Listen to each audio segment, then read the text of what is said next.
Le logement en Guyane, un sujet ô combien important, a fortiori le logement social, puisqu'en Outre-mer, près de 80% de la population est éligible au logement social et les 2/3 au logement très social. À la fin du mois d'octobre, l'Union sociale pour l'habitat s'est rendue aux Antilles ainsi qu'en Guyane pour questionner justement les acteurs du secteur concernant la construction et l'attribution de logements sociaux sur le territoire. Pour en parler, pour savoir ce qu'a révélé ou confirmé cette visite, nous sommes ce matin et par téléphone avec Mayedine Edli, le directeur à l'Outre-mer de l'Union sociale pour l'habitat. Bonjour. Bonjour à toutes et à tous. Merci beaucoup d'être à notre micro ce matin. Alors avant de revenir sur cette visite que vous avez faite aux Antilles et en Guyane, j'aimerais déjà que vous nous présentiez qui vous êtes, l'Union sociale pour l'habitat. Je pense que beaucoup d'auditeurs vous découvrent ce matin. Qu'est-ce que vous faites exactement ? C'est quoi vos missions ? L'Union sociale pour l'habitat est en fait l'Union nationale des fédérations d'organismes HLM. Nous avons pris l'appellation Union sociale pour l'habitat il y a maintenant une dizaine d'années. C'est l'organisation professionnelle du secteur du logement social au plan national qui représente l'ensemble des fédérations, des organismes HLM, donc en métropole et en Outre-mer. Nous avons pour rôle, bien évidemment, dans notre vocation première, c'est d'être force de proposition au plan législatif, réglementaire sur le financement du logement, en métropole et en Outre-mer, et bien sûr l'USH, pour que ceux qui nous écoutent l'entendent bien aussi, a toute une dimension d'action professionnelle en faveur des organismes adhérents, en faveur de leurs partenaires au plan local, de nos partenaires au plan national, c'est-à-dire qu'on suit un certain nombre de programmes nationaux que vous connaissez en Guyane, comme celui du renouvellement urbain, qui est, je dirais, piloté par l'Agence nationale de la rénovation urbaine, l'USH, et d'ailleurs au conseil d'administration de l'ANRU, et cofinanceur, à raison de 2 milliards d'euros. Donc de ce programme, nous suivons et appuyons aussi toute une série de programmes nationaux définis, concertés, voire que nous proposons au pouvoir public au plan national. Voilà, donc c'est dans ce cadre-là que ce déplacement sur lequel nous allons revenir a été également organisé sous la présidence donc d'Emmanuelle Cos, qui est présidente de l'USH, et en présence de Marianne Louis, directrice générale de l'USH. Moi-même, je suis directeur d'une entité interne au mouvement HLM, qui a toujours été, qui est la direction Outre-mer, donc une direction totalement dédiée l'ensemble des territoires ultramarins, que ce soit les DOM, mais aussi les COM. Donc ce déplacement que vous avez fait, il a été fait il y a quelques semaines maintenant en Guyane, mais aussi aux Antilles. Pourquoi faire, j'ai envie de vous demander, et quel bilan surtout vous dressez de ce que vous avez vu et de ce que vous avez constaté sur place ? Eh bien, pourquoi faire ? Vous avez tout à fait raison. Revenons très rapidement sur les objectifs recherchés. Ce sont des objectifs de meilleur partage de l'état des lieux du secteur du logement social dans ces territoires. Nous avons donc conçu ce déplacement Guyane, puis ensuite Guadeloupe, Martinique, la première semaine du mois de novembre, pour à la fois être en partage d'état des lieux, d'analyse et de propositions avec l'ensemble de nos partenaires, que ce soit les services de l'État, au premier rang desquels les préfets que nous avons rencontrés donc sur les 3 territoires, mais aussi bien sûr les collectivités, et en particulier s'agissant de la Guyane, la collectivité de Guyane, en présence de Monsieur le Président, Gabriel Serville, et un certain nombre bien sûr d'élus locaux, des maires, des présidents donc de PCI, les organismes de logement social, notamment en Guyane, SIMCO, SIGI, à travers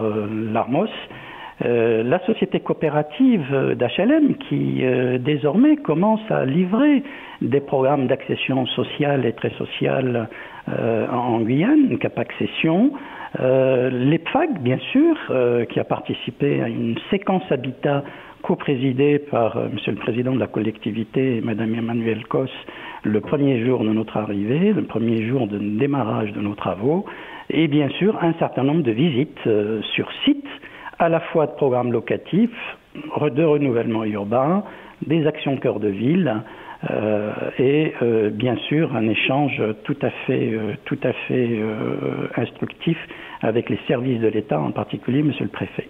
Alors vous les avez cités, hein. Il y a beaucoup d'acteurs, il y a beaucoup de personnes qui interviennent sur la question du logement et du logement social en Guyane, mais aussi évidemment dans d'autres territoires. Il y a beaucoup de ces acteurs qui expliquent que la politique du logement social, elle n'est pas adaptée aux besoins réels. Est-ce que vous constatez, vous aussi, à l'USH, à l'Union sociale pour l'habitat, un décalage, on va dire, une réalité qui n'est pas suffisamment prise en compte ? Ce que nous constatons et que ce déplacement a confirmé, c'est 3 choses précises.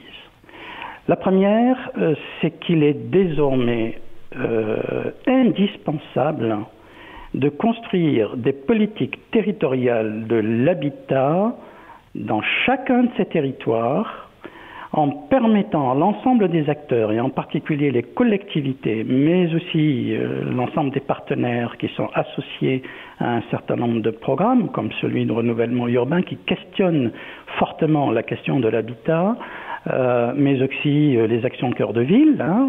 On peut en parler, mais peut-être que ça nous conduirait, il nous faudra un peu plus de temps. Oui. Mais il y a véritablement nécessité à territorialiser, mais au sens plein du terme. Mais ça veut dire quoi, territorialiser finalement la politique du logement social? Parce que ce mot, parfois, il peut être un petit peu fourre-tout. Ça veut dire quoi, une territorialisation de cette politique? Mais vous avez raison, et c'est ce que je voulais effectivement préciser. Pour nous, territorialiser, ce n'est pas mettre bout à bout des actions. Territorialiser, c'est définir avec les partenaires locaux, les acteurs locaux, au regard de la réalité et des priorités définies par les partenaires locaux, pour mieux répondre à la réalité des capacités des ménages qu'il nous faut loger, à une véritable programmation pluriannuelle du logement social dans la durée. Nous devons dépasser le cadre annualisé de la LBU pour aller, et à partir de propositions de chacun de ces territoires, sur une programmation pluriannuelle qui tient compte des souhaits et du rôle que doivent jouer dans une dynamique territorialisée, c'est-à-dire au plan local de l'ensemble des partenaires. Aujourd'hui, en Guyane, donnons quelques chiffres, sur les 10 prochaines années, il faut entre 30 et 35 000 logements. 30 et 35 000 logements.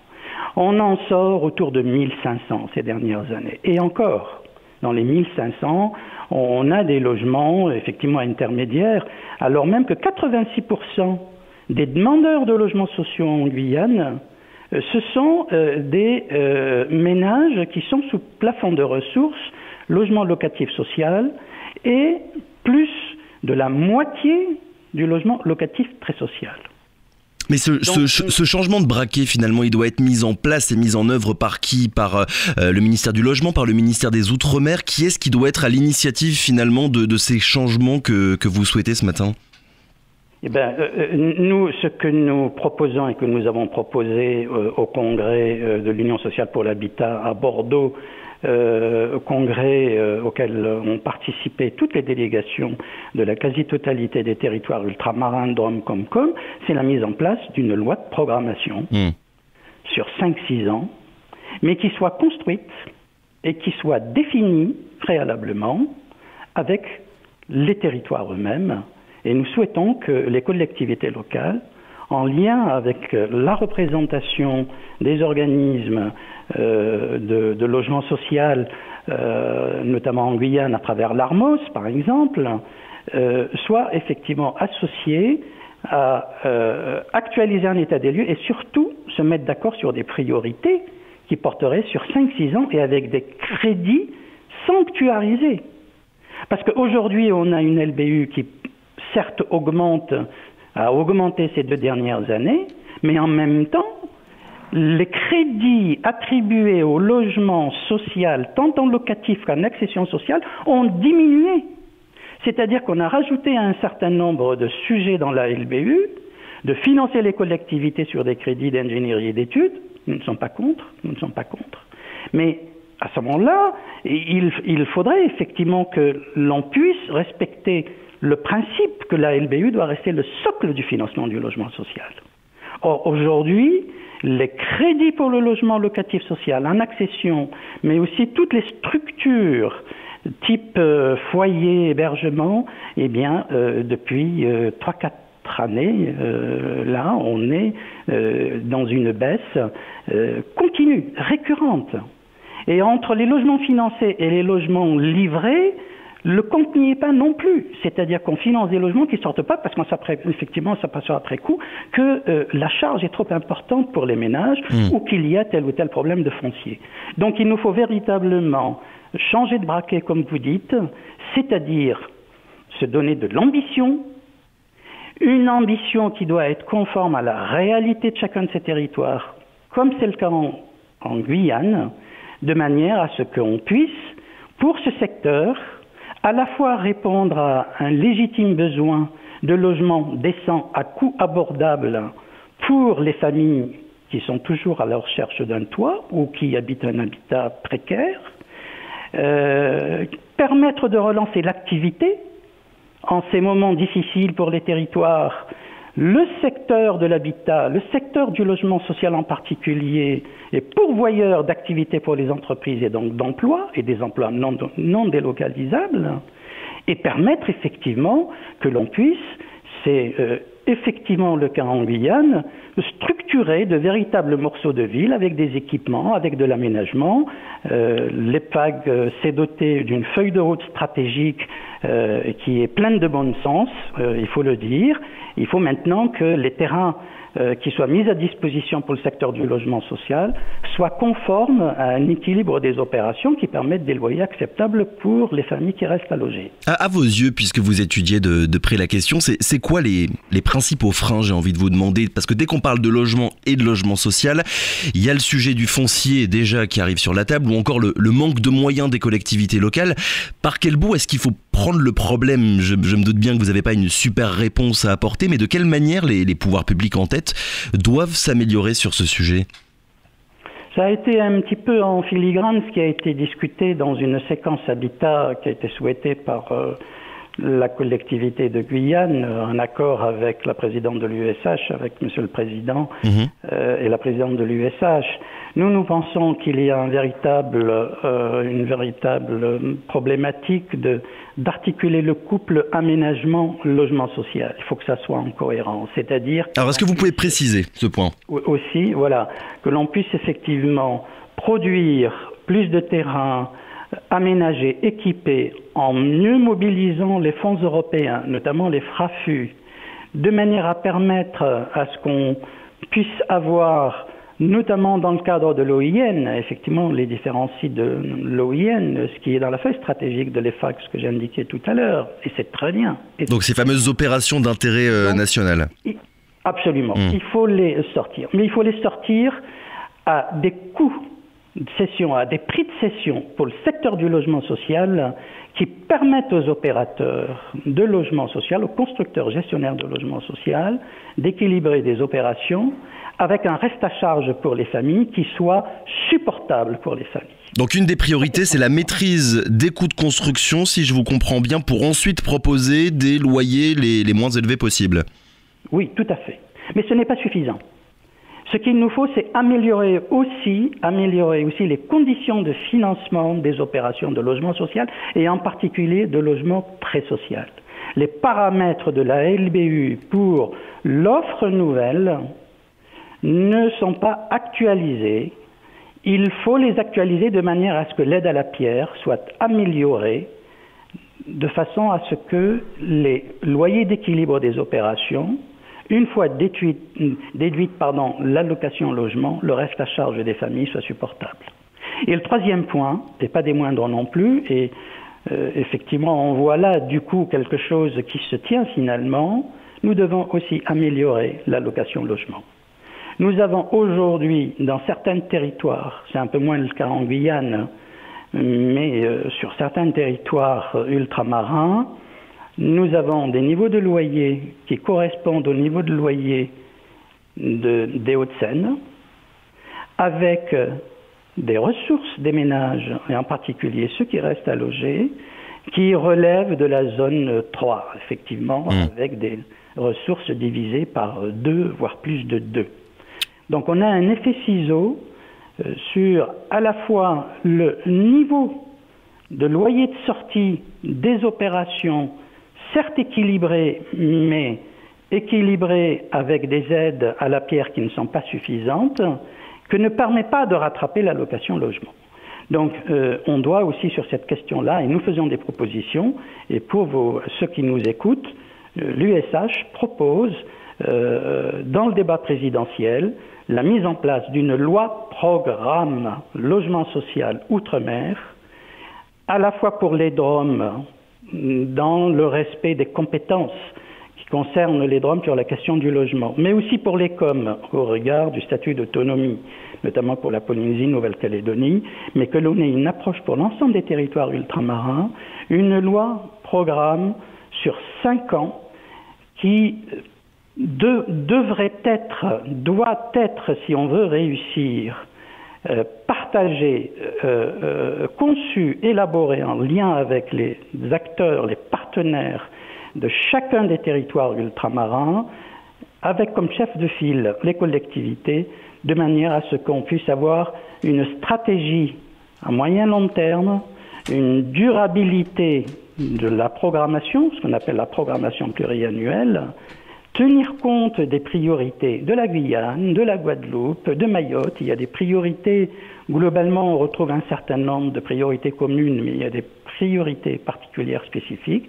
Et je pense que là, on aura effectivement une feuille de route. Oui, une approche finalement territorialisée et une approche à long terme pour arrêter d'avoir un raisonnement annuel sur ce sujet. Dernière question, Mayedine Edli. On ne peut pas dire que la question du logement et du logement social n'est pas régulièrement mise sur la table de la part des politiques et de la part des décideurs. Je pense à ce plan logement outre-mer qui a été mis en place il y a 2 ans. Et pourtant, on a l'impression que le constat est toujours le même, qu'après les grandes annonces qui sont faites et qui sont promises, on en revient toujours au même problème avec la sensation de tourner en rond. C'est un problème d'investissement, un manque d'investissement ou au contraire le fait que les crédits, l'argent qui sont normalement alloués à cette question-là ne sont en fait pas dépensés intégralement? Eh bien, il y a un peu des deux. Il y a un peu des deux. Je pense qu'il nous faut une vraie ambition pour le secteur du logement, en particulier du logement social en Outre-mer. Prendre à bras-le-corps, c'est toujours le premier point. Cette question qui nous taraude, c'est développer une offre de qualité abordable, mais pour ça, il faut y mettre les moyens. 1,5 milliard d'euros, c'était le montant du plan logement outre-mer. Oui, mais il y a effectivement les moyens de l'État, il y a les moyens de l'Europe, notamment pour l'aménagement et l'équipement des terrains. Il y a un certain nombre de moyens que met en place, d'ailleurs, il y a en bonne intelligence aussi Action Logement, à travers Action Cœur de Ville, il y a un certain nombre, effectivement, d'opérations qu'Action Logement aide. Et puis, on a notre partenaire historique, Caisse des dépôts, Banque des territoires, sur lesquels on peut imaginer à un moment donné faire en sorte qu'on puisse évoluer sur un certain nombre de produits logements adaptés en Outre-mer. On a déjà eu cet exercice, je me rappelle très bien, avec les prédécesseurs de mon alter ego, effectivement, de la Banque des territoires ici à Paris. On doit le faire sur d'autres sujets, notamment le logement locatif très social adapté. Bref, il y a une ingénierie que les partenaires peuvent mettre à disposition des territoires si le top départ est donné, celui d'actualiser et de fabriquer une feuille de route des priorités avec comme chef de file les collectivités dans un timing qui n'est plus annualisé. C'est plus une loi de finances qu'on vote chaque année sur lequel on remet un peu d'argent sur la réhab privée, la réhab publique ici ou là. Non, c'est une loi programme sur 5 ans qui met en place à la fois une méthode et surtout des moyens, y compris en mobilisant des moyens, encore une fois, comme ceux de l'Europe. Je pense que cette démarche-là, territorialisée, devrait produire plus d'effets et une réelle dynamique au service du logement social et de l'intérêt général et du développement de nos territoires. Une approche locale et ambitieuse, on l'aura bien compris. Merci beaucoup Mayedine Edli d'avoir été avec nous ce matin. On le rappelle, vous êtes le directeur à l'Outre-mer de l'Union sociale pour l'habitat, l'USH. Merci encore d'avoir été avec nous. Bonne journée. Merci à vous.